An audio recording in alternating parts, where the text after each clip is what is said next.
ओम शांति। हमने अब तक देखा कैसे हमारा जो मन है, आत्मा रूपी जो बैटरी है, वो जब धीरे धीरे डिस्चार्ज होती है तो कहीं ना कहीं हमें उससे चार्ज करने की जरूरत पड़ती है। हमने लास्ट देखा कि कैसे बैटरी टू बैटरी कभी चार्ज नहीं होता। अगर मुझे कोई भी बैटरी को चार्ज करना है तो मुझे उससे पावर हाउस से जोड़ना पड़ता है। हमारे जीवन के अंदर भी ये जो पावर हाउस है, आत्मा के लिए भी ये जो पावर हाउस है, ये पावर हाउस है परमात्मा। अब तक हमने परमात्मा को याद करने के लिए पूजा पाठ, यज्ञ, हवन, तप, बहुत सारी अलग अलग हमने विधियां की। हमने बहुत सारे अलग अलग प्रयोग किए, पर अपने दिल पर, सच्चे दिल पर हाथ रख के अपने आप को पूछिए, क्या सच में हमने कभी परमात्मा से वो एक गहरा कनेक्शन फील किया, महसूस किया? भले हम अब तक गाते तो आ गए कि त्वमेव माता च पिता त्वमेव, त्वमेव बंधु च सखा त्वमेव, पर हमने कभी परमात्मा से वो एक गहरा कनेक्शन फील नहीं किया। क्यों? आज हम कुछ चर्चा इस विषय पे करेंगे, और ये चर्चा का विषय हम इसलिए ले रहे हैं क्योंकि परमात्मा से अगर मुझे कनेक्शन जोड़ना है, परमात्मा से अपनी इस आत्मा रूपी बैटरी को मुझे चार्ज करना है, तो सबसे पहले मुझे उनको समझना पड़ेगा। जैसे अभी आप यहाँ बैठे हो और अब मैं आपको कहूँ कि आप यहाँ देखते हुए भी या सुनते हुए भी आप अपने माता पिता को याद करो, या आप अपने बच्चे को याद करो, भले अभी वो साथ में हो ना भी हो, आंखों के सामने हो ना भी हो। याद आई? कितनी देर में याद आई? जी, महसूस किया ना? एक फ्रैक्शन ऑफ सेकेंड हम अपने मन को तुरंत, जैसे मन का हमने देखा स्वभाव चित्र, तो तुरंत क्या हुआ, हमारे मन की तार तुरंत परमात्मा से, सॉरी, फ्रैक्शन ऑफ सेकेंड के अंदर हमने अपने मन को अपने माता पिता के साथ या बच्चों के साथ जोड़ दिया। तुरंत उनका चित्र सामने आ गया। उनको याद करने के लिए मुझे ना कोई चित्र की जरूरत पड़ी, ना मुझे कोई उनको याद करने के लिए कोई उनका नाम रखना पड़ा, ना उनको याद करने के लिए मुझे कोई उनके नाम की माला जपनी पड़ी। फिर कैसे याद आ गई, है ना? अच्छा, समझो अगर यहीं पर मैं आपको कहूं कि आप मेरे माता पिता को याद करो, तो क्या कहते हो? मैं आपको कहूं तो चलो 1 मिनट नहीं, मैं आपको 10 मिनट देती हूँ, है ना? 10 मिनट क्या, आधा घंटा भी दे दे ना, मैं आपके माता पिता या बच्चे को याद कर सकती हूँ, ना आप मेरे माता पिता को याद कर सकते हो। क्यों? जी, क्योंकि परिचय नहीं है, हम उनको कभी मिले नहीं है या उनको जानते नहीं है। सहज याद उनकी आती है जिनका हमें परिचय होता है, जिनको हम मिले होते हैं, जिनको हम जानते हैं। हम परमात्मा को याद करने के लिए पूजा पाठ क्या क्या कर लेते हैं, पर उनका परिचय ही नहीं होगा तो उनकी याद कैसे आएगी? हम उनको जानते ही नहीं होंगे तो उनको कैसे याद कर पाएंगे? तो वही तो जानना है। बस कोई पूछे ना कि क्या आप भगवान को मानते हो, तो हम कह तो देते कि हम भगवान को मानते हैं, पर हम जानते नहीं हैं। अब जब जानने की बात आए तो हमने आज तक बहुत सारे संबंध परमात्मा से जोड़े। हमने कहा त्वमेव माता च पिता त्वमेव, त्वमेव बंधु च सखा त्वमेव, हमने कह तो दिया कि परमात्मा को कि आप ही मेरे माता पिता हो, बंधु सखा हो, पर सच में परमात्मा से हमने वो माता पिता का संबंध नहीं जोड़ा, न वो कभी कनेक्शन फील किया। क्यों? क्योंकि हमने जब भी परमात्मा को याद किया उसके पीछे कुछ ना कुछ कारण थे। पहला, दुख। हमने भगवान को जब भी याद किया दुख में याद किया। कबीर जी का एक बहुत सुंदर दोहा है। कहते हैं, कबीर जी ने कहा, दुख में सिमरन सब करे, सुख में करे न कोई। जो सुख में सिमरन करे तो दुख काहे को होए। कबीर जी ने कहा कि हम व्यक्ति दुख में पहले भगवान को याद करते हैं। अगर शायद हम सुख में भगवान को याद करना सीख लें तो भगवान तो हमारे जीवन में कभी दुख आएगा ही नहीं। एक, जब दुख आया तो भगवान को याद करें। दूसरा, कहते हैं डर। हमने इसलिए भगवान को याद किया कि हमने कभी ना कभी जैसे कोई नया कार्य शुरू किया, कोई नया घर लिया, नई गाड़ी ली, हम सोचते हैं पहले भगवान को याद करें, क्योंकि अगर भगवान को याद नहीं किया तो कहीं कुछ अनहोनी नहीं हो जाए, कहीं कुछ गलत नहीं हो जाए। और इसीलिए भी हमने क्या किया, पहले भगवान को याद किया, हमने परमात्मा को याद किया, फिर हमने वो कार्य शुरू किया। तो भगवान को याद तो किया लेकिन कहीं कोई छोटा डर था अंदर। तीसरा, स्वार्थ के कारण। हमने भगवान को याद तो किया लेकिन कहीं ना कहीं उसमें स्वार्थ था। हमने कहा, उसमें बिजनेस था। हे भगवान, मेरा ये काम हो जाएगा तो मैं आपको इतने लड्डू चढ़ाऊंगा, इतने नारियल चढ़ाऊंगा, मैं ये करूंगा। तो कहीं ना कहीं हमने क्या किया, सौदेबाजी की, हमने बिजनेस किया, मना स्वार्थ से याद किया। और कहते हैं चौथा नियम, कि हमने भगवान को याद तो किया लेकिन बस किसी न किसी नियम से याद कर लिया।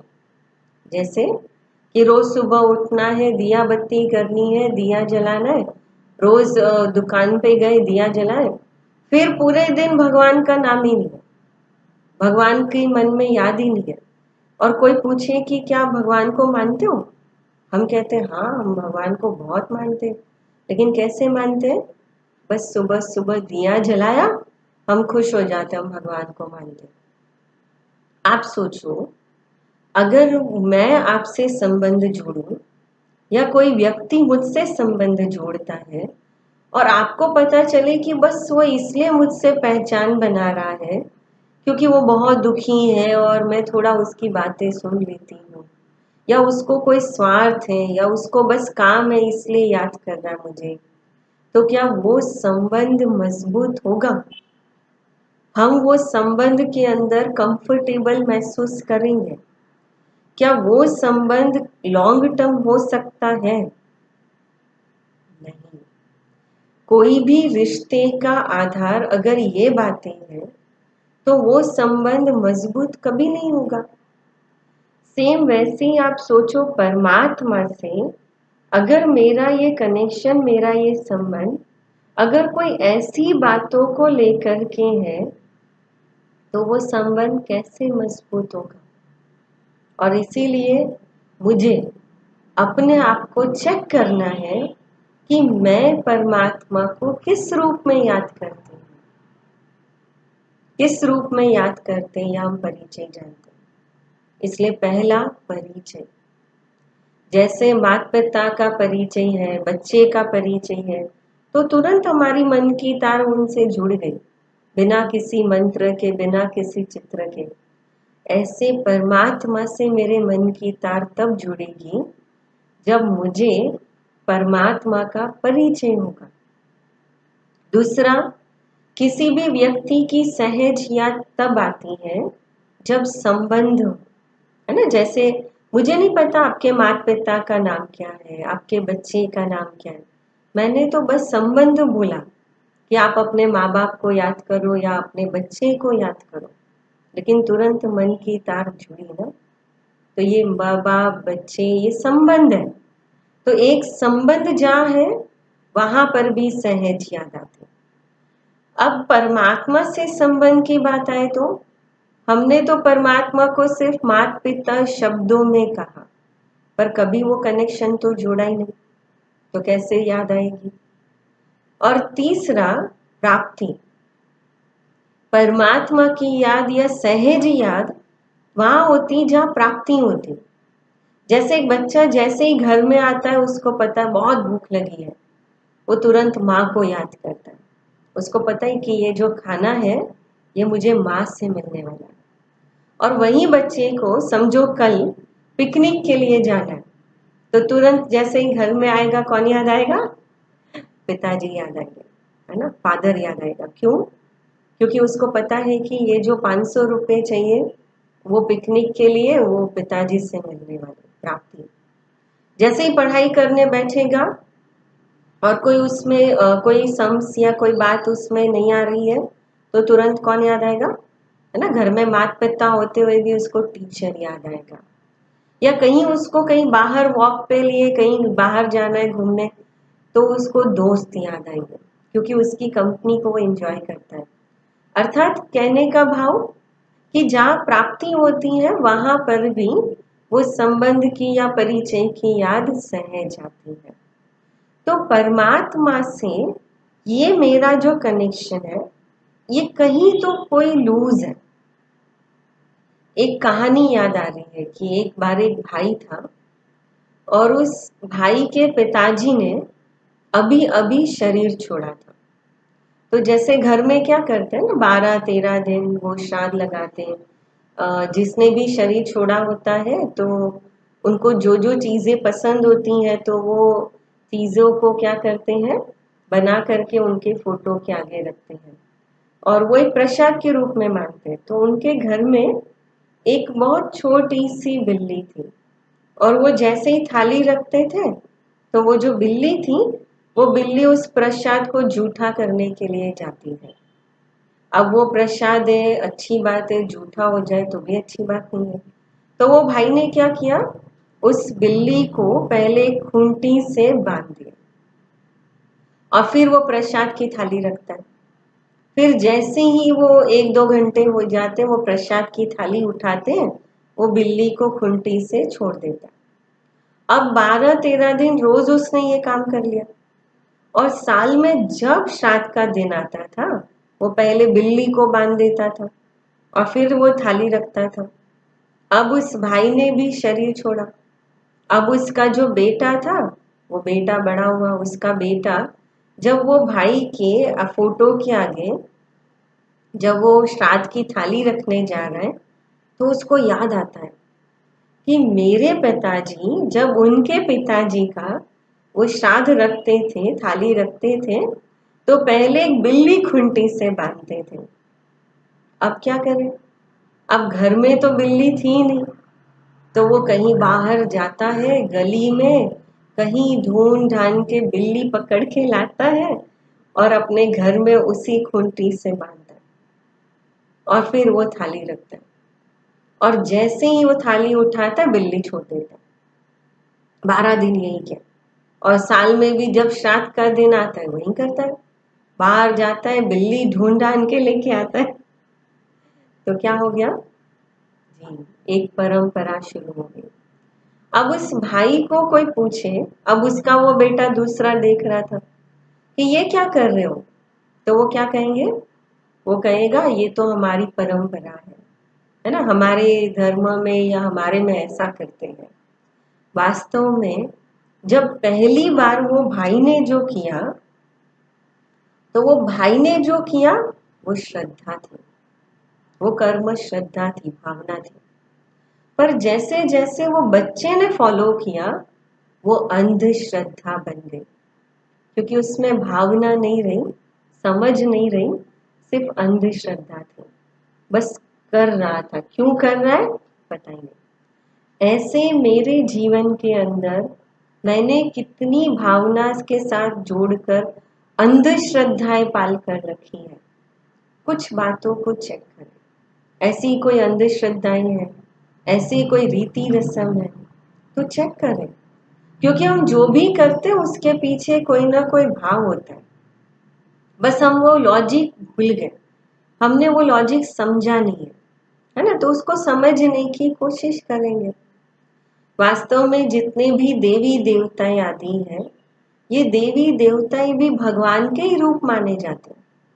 इसीलिए तो हम आत्माएं जब भी अपने अंदर शक्तियों की कमियां महसूस करती हैं, हम आत्माएं जब भी अपने अंदर कोई ना कोई कमी और कमजोरियों को महसूस करते हैं, या जब हमें लगता है कि हमारी शक्तियां कम है, तो हम क्या करते हैं, इन देवी देवताओं को याद करते हैं, इनकी पूजा करते हैं, हम इनसे शक्तियां प्राप्त करने की विधियां करते हैं, मेहनत करते हैं। पर आपने देखा होगा इन सारे देवी देवताओं में कितने देवी देवता है जी, आपने अगर शास्त्रों की बातें कहीं सुनी हो तो शास्त्रों में 33 करोड़ देवी देवताएं कहा जाता है। तो 33 करोड़ देवी देवता है। और दूसरी तरफ हम कहते हैं कि परमात्मा कितने हैं, तो दूसरी तरफ हम कहते हैं परमात्मा एक है, भगवान एक है। तो ये 33 करोड़ देवी देवता है जी, ये 33 करोड़ देवी देवताओं में एक शिवलिंग ऐसा है जिसको शरीर का कोई आकार नहीं है। जैसे मैं आत्मा हूं, एक पॉइंट ऑफ लाइट, चमकता हुआ सितारा, बिल्कुल वैसे ही मुझ आत्मा का पिता परमात्मा भी पॉइंट ऑफ लाइट है। आपने ध्यान से अगर देखा हो दुनिया के इस जीवन चक्र के अंदर भी, अगर मैं शरीरधारी मनुष्य शरीर लिया मैंने, तो मेरे माता पिता भी मनुष्य शरीरधारी। अगर कोई पशु योनि है तो उस पशु योनि के बच्चे के माता पिता उसी पशु योनि के हैं, माना जैसा बच्चा वैसे माता पिता। तो मैं अगर इस शरीर से न्यारी एक आत्मा हूं, मेरी ये वास्तविकता है पहचान, तो मुझ अविनाशी आत्मा का पिता वो भी तो वैसे ही होगा, परमात्मा है, पॉइंट ऑफ लाइट है, ज्योति स्वरूप है। इसलिए तो हम मंदिरों में और चर्च में क्या करते हैं, हम जब भी जाते हैं और भगवान को याद करना है तो हम चर्च में मंदिरों में कैंडल जलाते हैं या दिया जलाते हैं। तो बात तो एक ही हो गई ना, कैंडल जलाओ या दिया जलाओ, परमात्मा ज्योति स्वरूप है, पॉइंट ऑफ लाइट है। अच्छा, उसका प्रूफ क्या है कि परमात्मा पॉइंट ऑफ लाइट है, ज्योति स्वरूप है? अगर हम थोड़ा सा ध्यान से अगर हम समझें तो ये 33 करोड़ देवी देवताओं में सबको शरीर दिखाया, पर शिवलिंग को शरीर नहीं दिखाया। देवी देवताओं को सजा सजाया सिंहासनधारी बताया, शिवलिंग को डायरेक्ट जमीन से नीचे टच दिखा, आसन भी नहीं दिखाते। और शिवलिंग को हमेशा स्वयंभू कहा जाता है, कहते हैं ज्यादातर शिवलिंग को बनाते नहीं। अच्छा, दुनिया के अंदर भी आपने देखा होगा कि 12 ज्योतिर्लिंगम बहुत फेमस है, और ये जो 12 ज्योतिर्लिंगम है, इन 12 ज्योतिर्लिंगम के अंदर भी आप मंदिरों में जाएंगे तो वहां पर भी आपको शिवलिंग की ही पूजा होती हुई मिलेगी। तो शिवलिंग अर्थात कि एक ज्योति, इसलिए आपने देखा होगा कि शिवलिंग के अंदर 3 रेखाएं होती हैं और बीच में एक बिंदी होती है। तो वो जो बिंदी है, वो पॉइंट है, वो पॉइंट परमात्मा का यादगार है, बिंदी का यादगार है। और वो जो 3 रेखाएं हैं वो परमात्मा के 3 कर्तव्यों का यादगार है। तो ये परमात्मा के 3 कर्तव्य और वो जो बिंदी है, इसलिए शिवलिंग पर 3 पत्र वाला बेलपत्र चढ़ाते हैं। और इसलिए शिवलिंग का संस्कृत में, अगर आप ये शिव शब्द को देखो तो संस्कृत के अंदर शिवलिंग, तो शिव अर्थात कहते हैं कल्याणकारी।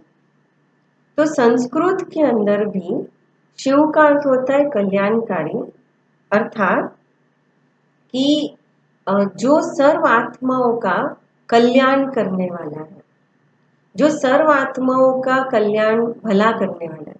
इसलिए कहते हैं शिव भोला भंडारी, या कहते हैं सदा शिव, इसलिए सदा शिव या शिव भोला भंडारी कहते हैं।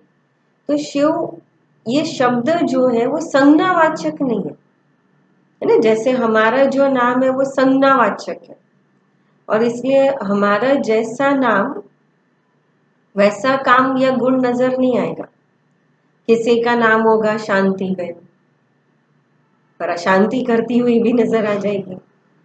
किसी का नाम होगा हंसमुख भाई, पर शायद आपको कभी हंसते हुए ही नहीं दिखेंगे। पर परमात्मा का जो नाम है वो गुणवाचक नाम है, कर्तव्यवाचक नाम है, और इसीलिए हमारे जो पहले के समय के जो पूर्वज थे, वो पूर्वजों के अंदर ये परिचय था। इसलिए वो जंगलों में जाते थे, पेड़ के नीचे सालों तपस्या करते थे, और उनके लिए उनके पास देखते थे कोई मंत्र, कोई साधना में कोई मूर्ति पूजा नहीं होती थी। लेकिन उन्होंने देखा कि उनके सामने जो सांसारिक लोग आते हैं, वो सांसारिक लोगों का मन इतना सक्षम नहीं है कि वो डायरेक्ट परमात्मा से जुड़ सकें, वो पॉइंट ऑफ लाइट को याद कर सकें। और इसीलिए उन्होंने क्या किया कि एक शिवलिंग को, बिंदी को उन्होंने एक पिंड का आकार दिया, और उन्होंने सांसारिक मनुष्यों को कहा कि आप इस शिवलिंग के ऊपर, आप इस बिंदी के ऊपर अपने मन को केंद्रित करो, अपना ध्यान केंद्रित करो, और अपने मन को परमात्मा से जोड़ो। तो इस तरह से ये शिवलिंग की धीरे धीरे शुरुआत है। और इसलिए आपने देखा होगा कि 12 ज्योतिर्लिंगम के अंदर भी जैसे कहा जाता है कि विश्वनाथ माना पूरे विश्व का नाथ, तो नाम भी, नाम में ही अर्थ समाया हुआ है। वहां पर शिव की पूजा, पशुपतिनाथ कहते पशुओं का भी पति, पशुओं का भी स्वामी, तो वहां भी शिवलिंग की पूजा होती है। रामेश्वरम में जाएंगे या गोपेश्वरम में अगर आप जाओ तो कहते रामेश्वरम में श्री राम ने जब रावण से युद्ध करना था, जब उन पर संकट आया, तो उन्होंने भी शक्तिशाली, अपने आप को शक्ति पाने के लिए उन्होंने शिवलिंग की पूजा की, स्थापना की, और उन्होंने नाम दिया श्री राम के भी ईश्वर रामेश्वर।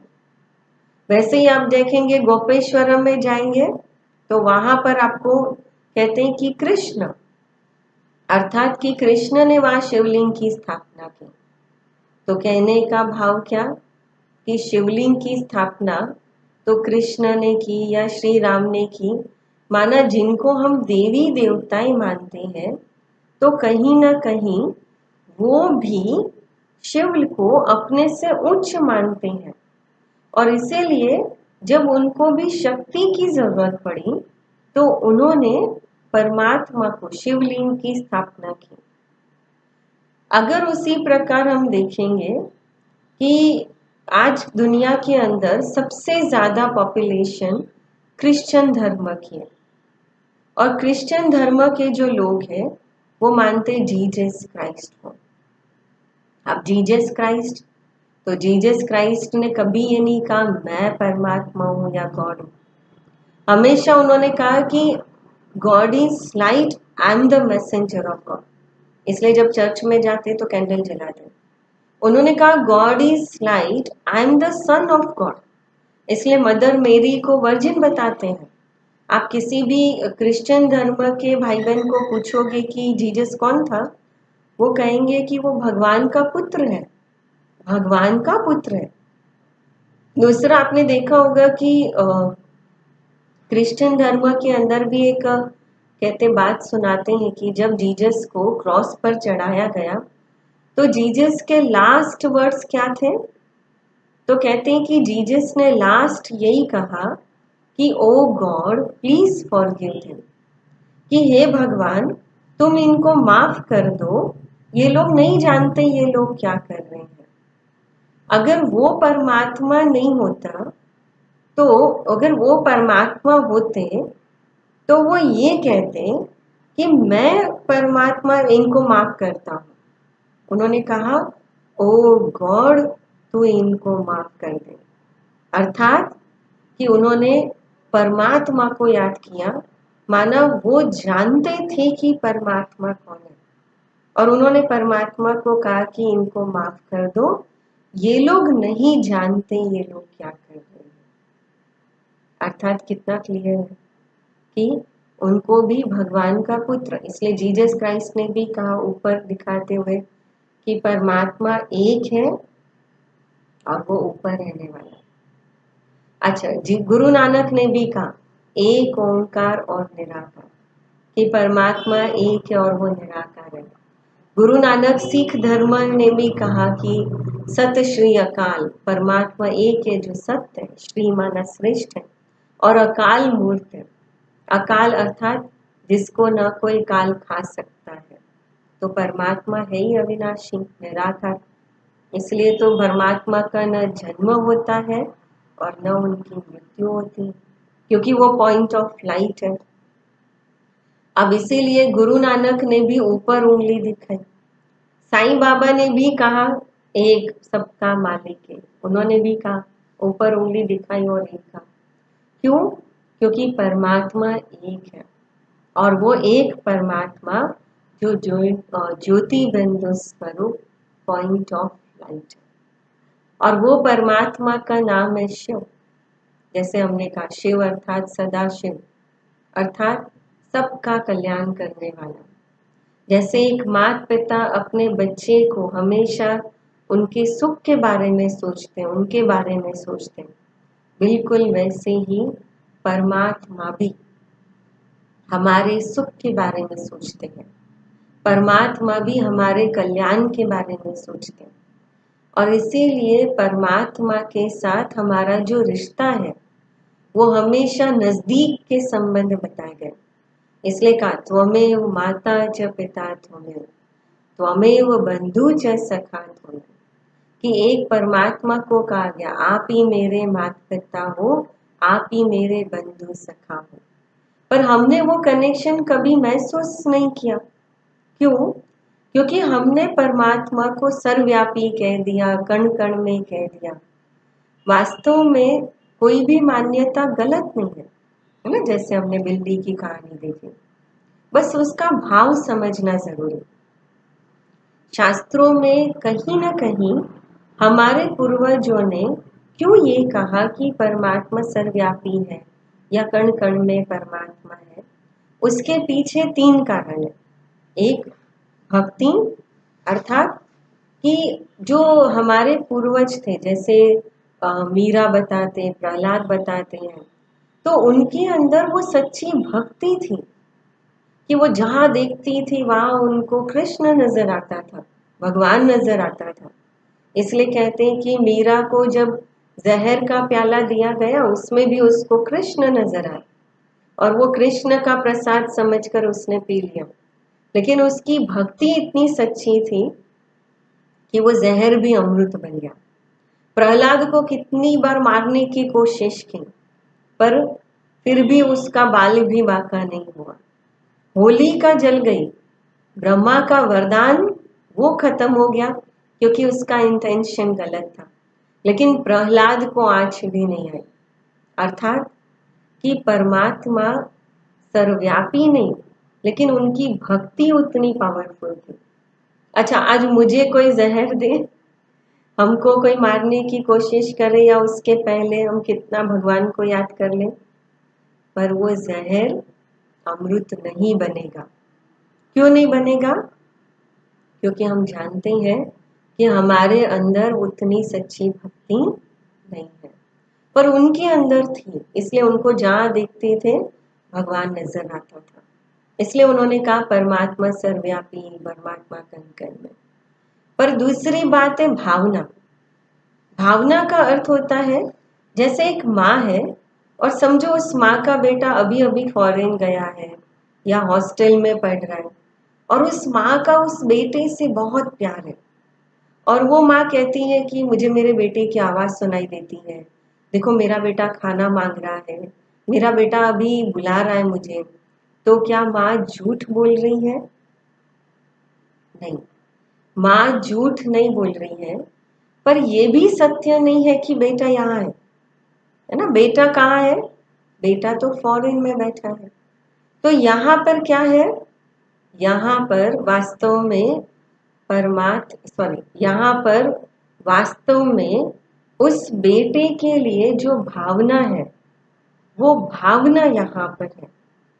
अर्थात कि वो जो सच्ची भावना है कि जिस भावना के कारण उस माँ को जहाँ देखती वहाँ बेटा नजर आता, उसी प्रकार हमारे पूर्वजों में वो सच्ची भावना थी। परमात्मा के लिए वो सच्चा प्यार था और इसलिए वो जहाँ देखते थे उनको वो परमात्मा नजर आता था। लेकिन तीसरा, भय। जब धीरे धीरे समय का दौर आगे चलता गया, उन्होंने देखा सांसारिक लोगों के अंदर डर नहीं है। किसी को चोरी करना, किसी को मारना काटना और बस किए जा रहे। तो इसीलिए उन्होंने ये कहना शुरू किया कि भाई और किसी से नहीं तो कम से कम भगवान से तो डरो। आप भगवान से तो, क्योंकि भगवान एक ऐसा है जो आपको आपके बुरे कर्म का फल जरूर देगा। तो लोगों को डराने के लिए उन्होंने ये कहना शुरू किया कि देखो आप कहीं पर भी छुपे हो, कोई भी गलत काम करोगे, भगवान आपको जरूर देखता है और वो आपको आपके बुरे का फल जरूर देगा। इसलिए उन्होंने कहा भगवान हर जगह है, पर वास्तव में भगवान परमात्मा एक ही जो परम धाम में रहता। परम धाम अर्थात इस दुनिया से ऊपर सर्वोच्च शक्ति, है ना। अभी हम इस पृथ्वी के ऊपर बैठे और इस पृथ्वी से ऊपर एक है सूर्य चांद सितारों की दुनिया, और उस सूर्य चांद सितारों की दुनिया से भी ऊपर है परम धाम।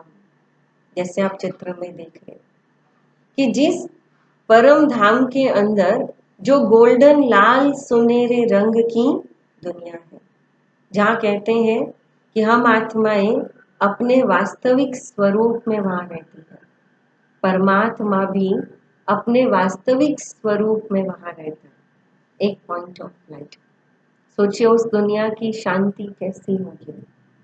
अर्थात कि इतनी प्योर, जहाँ आत्मा के पास न शरीर है, आत्मा के पास न कर्म संबंध है, आत्मा के पास न कार्मिक अकाउंट है, तो वो दुनिया कितनी पावरफुल होगी। और आत्मा अपने वास्तविक स्वधर्म शांति में वहां टिकी हुई है, और इसीलिए उस दुनिया को शांति धाम, परम धाम, उस दुनिया को मूल वतन भी कहा जाता है। और वहां परमात्मा भी वहीं रहने वाला है। इसलिए तो जब कोई शरीर छोड़ता है तो हम क्या कहते हैं? हम कहते हैं वो ऊपर गया। यहाँ तक कि परमात्मा के लिए भी हमने यही शब्द यूज किया, हम कहते हैं ऊपर वाला। अब ये ऊपर वाला शब्द कभी मनुष्य के लिए नहीं यूज करते, हम हमेशा भगवान के लिए यूज करते हैं। तो ऊपर वाला शब्द इंडिकेट करता है भगवान ऊपर रहता है। हमारे सारे धर्म स्थापकों ने भी उंगली ऊपर दिखाई। यहाँ तक कि हम जब मंदिर में भी जाते हैं, भगवान के सामने जाते हैं, हाथ जोड़ते हैं, तो हमारा मन भी कहाँ चला जाता है? ऊपर। ऊपर अर्थात ये परम धाम। और उस परम धाम में हम आत्माएं, परमात्मा सब निवास करते हैं। पर जैसे एक एक्टर होता है और एक एक्टर जैसे अपने घर से निकलकर जैसे स्टेज पर आता है, तो उसको जो भी पार्ट बजाना हो उस पार्ट के आधार पर अपनी ड्रेस पहनता है और अपना रोल करता है। चाहे वो राजा का हो, चाहे वो कुली का हो, चाहे वो भिखारी का हो या गरीब का हो। उसी प्रकार हम आत्माएं भी परम धाम में रहती हैं और वहां से इस दुनिया पर आती है। हम अपना ड्रेस और एड्रेस लेती हैं और इस दुनिया के चक्र में हम अपना पार्ट बजाते हैं। तो परमात्मा भी, लेकिन परमात्मा इस चक्र में नहीं आता है क्योंकि परमात्मा अविनाशी है। इस पूरी दुनिया में तीन चीजें, तीन सत्ताएं अविनाशी हैं, आत्मा, परमात्मा और प्रकृति। जिसमें आत्मा और प्रकृति जो है वो परिवर्तनशील है, उनका परिवर्तन होता है। पर आत्मा और जैसे प्रकृति परिवर्तनशील है, पर उनका कभी विनाश नहीं होता है। पर उसी के सामने जो परमात्मा है वो भी अविनाशी सत्ता है, पर परमात्मा का कभी विनाश नहीं होता है, पर परमात्मा का परिवर्तन नहीं होता। जैसे सूर्य है, सूर्य की कलाएं कम नहीं होती, सूर्य अपने आप में एक धगधगता गोला शक्तिशाली है। चंद्रमा की कलाएं कम होती है। उसी प्रकार हम आत्मा और प्रकृति की एनर्जी डाउन भी होती है, प्योरिटी भी डाउन होती है, या बैटरी चार्ज भी होती है, डिस्चार्ज भी होती है। पर परमात्मा की बैटरी कभी चार्ज डिस्चार्ज नहीं होती है, क्योंकि परमात्मा पावर हाउस है। और इसीलिए हम अपने जीवन के अंदर जब अपने आप को कमजोर महसूस करते हैं, शक्तिहीन महसूस करते हैं, तो हम परमात्मा को याद करते हैं। लेकिन यहाँ कई लोगों का ये प्रश्न होता है कि फिर अगर परमात्मा निराकार है, पॉइंट ऑफ लाइट है, तो क्या अब तक हम इन देवी देवताओं को याद करते आए, इनको पूजते आए, तो क्या हम गलत करते आए? नहीं, गलत नहीं है, क्योंकि देवी देवताएं ही कहीं ना कहीं वो परमात्मा के शक्तियों का, गुणों का वो रूप है। जैसे फॉर एग्जाम्पल कि समझो एक माता पिता है और उनके 2 बच्चे हैं। बड़ा बेटा है वो समझो 15-20 साल का होता है, और छोटा जो बेटा है या छोटे बच्चे वो समझो 7-8 साल के, 4-5 साल के हो। तो जो 15-20 साल का बच्चा है, और समझो उनके जीवन के अंदर ऐसी कोई घटना होती है, और उस घटना के अंदर अगर माँ बाप शरीर छोड़ देते हैं या माँ बाप अगर मर जाते हैं, तो उनको कौन संभालेगा? नेचुरली जो बड़ा बच्चा है वो छोटे बच्चों को, अपने भाई बहनों को एक माँ बाप बनकर पालेगा, माँ बाप बनकर उनकी केयर करेगा, उनके जीवन को सफल बनाएगा।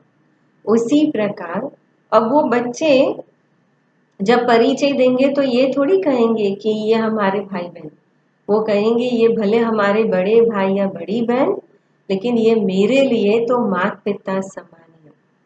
तो उसका मतलब ये तो नहीं कि उन्होंने माता पिता से कनेक्शन जोड़ दिया, तोड़ दिया या छूट गया, नहीं, या उनके लिए रिस्पेक्ट कम हो गया, नहीं। माता पिता के लिए रिस्पेक्ट तो है ही, बट उनको क्लियर है कि मेरा माता पिता से संबंध क्या है और इनके साथ क्या संबंध है। उसी प्रकार ये जो देवी देवताएं हैं, ये हमारे लिए उस बड़े भाई या बड़ी बहन के रूप में है, कि जो है आत्माएं, लेकिन जिनके अंदर दैवी गुण है, वो देवताएं हैं जिनकी आत्मा और शरीर 100% प्योर है। और जो हम जब परमात्मा से नहीं जुड़ पा रहे थे, तो हम उनसे अपने आप को जांच करते थे, उनसे अपने आप को शक्तियों से भरपूर करते थे, और इसलिए उनको याद करना भी गलत नहीं है। बस क्लैरिटी हो कि उनका भी मेरे जीवन के अंदर रोल क्या है, पार्ट क्या है। और किसी भी धर्म के अंदर सिर्फ मूर्ति पूजा नहीं, किसी भी धर्म के अंदर परमात्मा के लिए जो भी बातें कही गई वो कहीं ना कहीं सत्य है, क्योंकि उसके साथ भावना ही जुड़ी है। जैसे फॉर एग्जाम्पल अगर मैं आपके ही 4 रिश्तों को यहाँ पर लेकर आऊँ, मुझे आपके बारे में बहुत अच्छे से जानना है, और मैं उन 4 रिश्तों को कहूँ, जैसे आपके माता पिता है, आपके भाई बहन है, हस्बैंड या वाइफ है आपके, और आपका कोई बेस्ट फ्रेंड है, और मैं उन चारों को कहूँ कि आपके बारे में जो भी जानते वो सब बताएं, और आपके बारे में जो मानते हैं वो मानते हैं, वो सब आपका नेचर, आपका स्वभाव, आपका लाइक, आपका डिसलाइक, सब कुछ वो एक कागज पर मुझे लिख करके दे सकते हैं, है ना? जरूर दे सकते हैं। तो जब वो कागज पर वो लिख करके देंगे, और जब हम उसको अगर हम पढ़ेंगे, तो आप अनुभव करेंगे कि कई बार वो कागज के अंदर जो बातें लिखी हैं, उन बातों के अंदर कॉन्ट्रावर्सी भी होगी। अर्थात कि जैसे माता पिता कहेंगे मेरा बेटा बहुत शांत है, बहुत गंभीर है, बहुत मैच्योर है, तो शायद आपकी वाइफ या आपके हस्बैंड कहेंगे ये बिल्कुल शांत नहीं, हमेशा लड़ते झगड़ते, बस मौका ढूंढते रहते हैं, चिढ़ने का या चिढ़ाने का, है ना, अपोजिट। देखो, या आपका जो बेस्ट फ्रेंड वो कहेगा ये बहुत हेल्पफुल है, ऑलवेज हमेशा तैयार होता है मदद के लिए। तो शायद आपके जो भाई बहन है या आपके बच्चे वो कहेंगे बिल्कुल हेल्पफुल नहीं है, मैं जब भी कुछ कहूँ या मैं कुछ कहूँ तो हमेशा सीधा मना कर देते हैं। तो कितना अपोजिट है, व्यूज कितने अपोजिट है। अच्छा, अगर मैं आपको पूछूं कि इसमें से कौन सही है और कौन गलत है, तो आप क्या कहेंगे? आप कहेंगे सब सही है, कोई गलत नहीं है। क्यों? क्योंकि हर एक अपनी अपनी जगह सही है। क्योंकि हर एक के साथ जो मेरा रिश्ता है, हर एक के साथ जो मेरा संबंध है, वो मेरा संबंध, मेरा रिश्ता हर एक के साथ अपना है। तो उसी प्रकार यहाँ पर भी, इसीलिए कोई भी गलत नहीं। तो यहाँ पर जैसे जिस रिश्ते ने आपको जिस नजर से देखा उन्होंने वो बातें लिखी, बिल्कुल वैसे ही हमारे धर्म स्थापकों ने शास्त्रों में जिन्होंने भगवान को जिस नजर से देखा उन्होंने वो बातें लिख दी। इसीलिए कई अपोजिट व्यू है, लेकिन अपोजिट व्यू में भी कई इशारा तो कहीं ना कहीं एक ही और है। इसलिए आपने देखा होगा मुस्लिम धर्म के अंदर भी वो जब नमाज पढ़ते हैं ना, वो कहते हैं नूरे इलाही, अल्लाह जो है वो एक नूर है। जापान के अंदर भी एक चिनकोन शेकी नाम का पत्थर होता है, उस पर बैठकर वो ध्यान करते हैं और उसका अर्थ होता है शांति के दाता। वहां पर भी एक शिवलिंग आकार का पत्थर। तो कहने का भाव, हर धर्म के अंदर, हर जाति के अंदर कहीं ना कहीं मुझ आत्मा का कनेक्शन परमात्मा से जुड़ा हुआ। तो आज हम पूरे दिन यही होमवर्क लेंगे कि एक, क्या करना है मुझे, कि मैं जब भी अपने आप को याद करूं, कोई भी कार्य करूं, तो मुझे ये अनुभव करना है कि मैं परमात्मा की संतान हूं, मैं परमात्मा की शक्ति हूं, मैं परमात्मा की संतान तो हुई लेकिन शक्तियों की अधिकारी हूं। जैसे एक बच्चा अपने माँ बाप से कुछ चाहिए तो अधिकार से मांगता है, मतलब भीख नहीं मांगता है, अधिकार से कहता है। ऐसे ही मुझे भी परमात्मा से अधिकार से बात करनी है। ठीक है, तो कल हम सॉरी ठीक है, तो ये प्रैक्टिस हमें बार बार करनी है। अब फिर हम नेक्स्ट देखेंगे कि परमात्मा जिनका परिचय अभी हमने लिया कि परमात्मा कौन है, परमात्मा क्या है, कहाँ रहता है। अब आगे इन दिनों में हम थोड़ा सा और आत्मा और परमात्मा की डिटेल में जाएंगे। जितना आत्मा को जानेंगे, परमात्मा को जानेंगे, उतना हमारा कनेक्शन गहरा होता जाएगा। ओम शांति।